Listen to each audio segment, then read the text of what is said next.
मित्रों, हमारे शास्त्र में प्राचीन काल से ही कुछ चीजों के सेवन करने पर रोक लगी हुई है।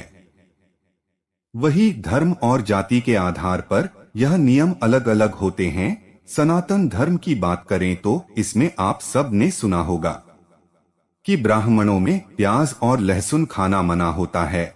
लेकिन क्या आप इसके पीछे की वजह जानते हैं? तो नमस्कार दर्शकों, आप सभी का स्वागत है हमारे YouTube चैनल पर एक बार फिर। हिंदू धर्म की मान्यता के अनुसार जब समुद्र मंथन के दौरान समुद्र से अमृत का कलश निकाला गया था, तब श्री हरि सभी देवताओं को अमृत प्रदान करने के लिए अमृत बांट रहे थे।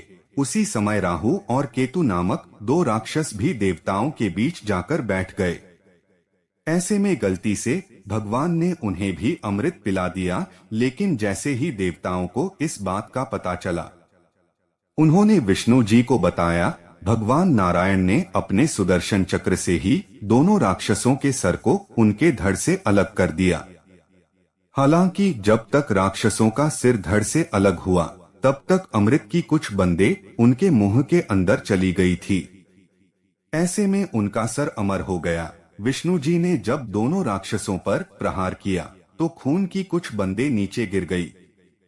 ऐसा माना जाता है कि जहां बूंदें गिरी, वहीं से प्याज और लहसुन की उत्पत्ति हुई, और यही वजह है कि इन्हें खाने से इंसान के मुंह से भी गंध आती है। किंतु अमृत से पैदा होने के कारण प्याज और लहसुन रोगनाशक और जीवनदायिनी भी है। लेकिन राक्षसी रक्त के मिश्रण के चलते इनमें राक्षसी गुण का समावेश हो गया। यह उत्तेजना, क्रोध, हिंसा, अशांति और पाप में वृद्धि करते हैं, और इसी कारण ना इसे ब्राह्मण खाते हैं और ना ही व्रत के खाने में या फिर ईश्वर के भोग में इसका प्रयोग किया जाता है। इसे राक्षसी भोजन माना गया है। इसके साथ ही यह पाप को बढ़ाता है और बुद्धि को भ्रष्ट कर अशांति को जन्म देता है। इसीलिए प्याज और लहसुन को अपवित्र मानकर इसका धार्मिक कार्यों में प्रयोग वर्जित है। हालांकि इसके पीछे कुछ वैज्ञानिक कारण भी हैं। जैसे आयुर्वेद में खाद्य पदार्थों को 3 श्रेणियां में बांटा गया है: सात्विक, राजसिक और तामसिक। प्याज और लहसुन को राजसिक और तामसिक में वर्गीकृत किया गया है। इसका मतलब है कि यह जुनून और अज्ञानता में वृद्धि करते हैं। तामसिक चीज मनुष्य के कुछ रासायनिक शुद्धिकरण को बढ़ावा देती है, जिससे उत्तेजना बढ़ाने वाले हार्मोन्स का शरीर में ज्यादा प्रभाव होता है, जिसके कारण आध्यात्मिक के मार्ग पर चलने में समस्या उत्पन्न होती है तथा एकाग्रता बाधित होती है और संयम क्षमता का नाश होता है। मित्रों, इसी कारण से सनातन धर्म में प्याज और लहसुन जैसी तामसिक चीजों के सेवन से मन की एकाग्रता बाधित होती है। बता दें, वेद शास्त्रों के अनुसार लहसुन और प्याज जैसी सब्जियां प्रकृति प्रदत्त भावनाओं में सबसे निचली दर्जी की भावनाओं जैसे जुनून, उत्तेजना और अज्ञानता को बढ़ावा देते हैं, जिस कारण व्यक्ति की चेतना प्रभावित होती है।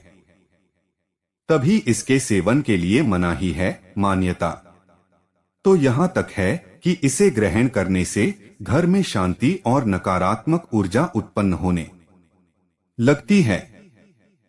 आपका दिमाग हमेशा गलत बातें सोचने लगता है। वही विज्ञान के अनुसार प्याज के उपयोग से यौन क्षमता बढ़ाई जाती है। प्याज का इस्तेमाल करने से हार्मोन का लेवल बेहतर हो सकता है। वही लहसुन हमारे शरीर से विषाक्त तत्व बाहर निकलता है। इसलिए सलाह दी जाती है कि रात को सोने से पहले और सुबह खाली पेट लहसुन खाएं, जिससे यूरिन के माध्यम से शरीर में मौजूद विषाक्त तत्व बाहर निकलते हैं। कच्चा प्याज लहसुन खाने से रक्त में ग्लूकोज लेवल कम करने में मदद मिलती है। इससे आपका शुगर लेवल नियंत्रित रहता है और डायबिटीज का खतरा भी इस तरह काम होता है। ऐसा माना जाता है कि कच्चे लहसुन के साथ पानी पीने से टीबी ठीक करने में भी मदद मिलती है। तो मित्रों, हमारे इस वीडियो के जरिए अपने जाना कि आखिर क्यों ब्राह्मण प्याज और लहसुन नहीं खाते हैं। इसके साथ ही हमने आपको यह भी बताया कि सनातन धर्म के वेद शास्त्रों का लहसुन और प्याज को लेकर क्या नजरिया है। अगर आपको पहले से किसी भी बात की जानकारी थी तो हमें नीचे कमेंट करके जरूर बताएं। आज की वीडियो में बस अपना ही। वीडियो पसंद आई हो तो उसे लाइक और शेयर करें। ऐसे ही और धार्मिक और पौराणिक जानकारी के लिए हमारे चैनल को सब्सक्राइब करें।